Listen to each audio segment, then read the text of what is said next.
Qədərsəl insanlarla qarşılaşa bilərsiniz. Karyera, iş və otorite fiqurlarına əlaqəli mövzular bugün gündəminizdə yer ala bilər.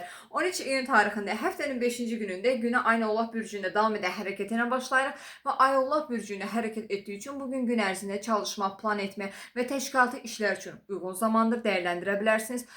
Eyni zamanda duyğusal məsafə bugün arta bilər. Duyğularda soyuqqanlılıq kimi hallar yaşanıla bilər. Duyğularda məsafə arta bilər və bununla birlikdə duyğularınızı içinizə bastıra bilərsiniz. Duyğularınızın yerinə məntiq bugün ön planda olacaq və məntiq daha çox ön plana çıxacaq və bununla birlikdə bugün göy üzündə Günəşin həm şimal, həm də cənub ay düyümlərinin arasında 90 dərəcəlik kare açısı aktiv olduğu üçün qədərsəl insanlarla bugün qarşılaşa bilərsiniz. Talih yüklü hadisələr bugün yaşaya bilərsiniz. Eyni zamanda qərarsızlıq yaşaya bilərsiniz. Zehniniz çox qarışıq ola bilər. Çox düşünüb yorula bilərsiniz.